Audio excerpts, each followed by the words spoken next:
భోగి పళ్ళు ఎందుకు పోస్తారంటే, తెలుగువారి జీవితాలలో సంక్రాంతికి ఎంత ప్రాముఖ్యత ఉందో, దాని ముందు రోజున వచ్చే భోగికి కూడా అంతే ప్రాధాన్యత ఉంది. భోగి అనగానే పిల్లలకు పేరంటం చేసి వారి మీద పోసే రేగుపళ్ళే గుర్తుకు వస్తాయి. ఆ రోజున రేగుపళ్ళు కాస్తా భోగిపళ్ళుగా మారిపోతాయి. సాయంత్రం వేళ చుట్టుపక్కల ఉన్న పెద్దవారందరినీ పిలిచి వారితో పిల్లలకు దిష్టి తీయిస్తారు. గుప్పిట నిండా రేగుపళ్ళు, చిల్లర డబ్బులు, బంతిపూల రెక్కలు, చెరుకు ముక్కలని తీసుకుని 3 సార్లు పిల్లల చుట్టూ తిప్పి వారి తల మీదుగా పోస్తారు.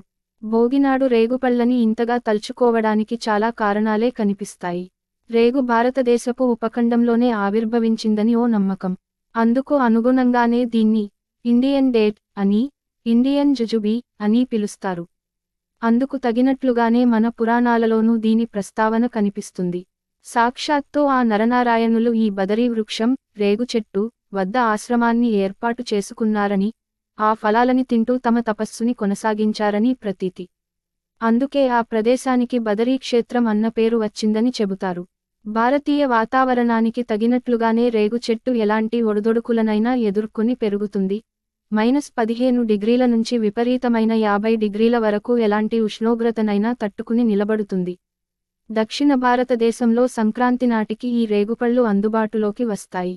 పుల్లపుల్లగా ఉండే ఈ రేగుపళ్ళు తినడానికి రుచిగా ఉండటమే కాదు, సకల ఆరోగ్యాలను అందించే ఔషధి గుణాలతో నిండి ఉంటాయి.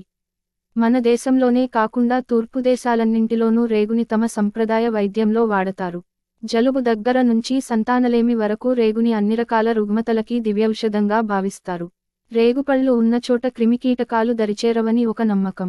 ఈ పండ్ల నుంచి వచ్చే వాసన మనసు మీద ఆహ్లాదకరమైన ప్రభావం చూపిస్తుంది. భూటాన్లో అయితే కేవలం ఇంటిని సువాసనభరితంగా ఉంచేందుకు ఈ పళ్లను మరిగిస్తారు. ఈ భోగి పళ్లను 5 ఏళ్లలోపు పిల్లలకి పోస్తారు. ఈ వయసులో ఉన్న పిల్లల్లో రోగనిరోధక శక్తి చాలా తక్కువగా ఉంటుంది. పైగా ఊపిరితిత్తులు, జీర్ణవ్యవస్థ చాలా బలహీనంగా ఉంటాయి. రేగుపళ్ళు నిజంగా వీరిపాలిట అమృతంలా పనిచేస్తాయి. ఎందుకంటే రేగుపళ్లలో సి విటమిన్ చాలా ఎక్కువగా ఉండి రోగనిరోధక శక్తిని పెంచుతుంది. పైగా జీర్ణ సంబంధమైన వ్యాధులను నివారించేందుకు, ఉదర సంబంధ ఇబ్బందుల నుంచి ఉపశమనం కలిగించేందుకు రేగుపళ్ళు ఉపయోగపడతాయి.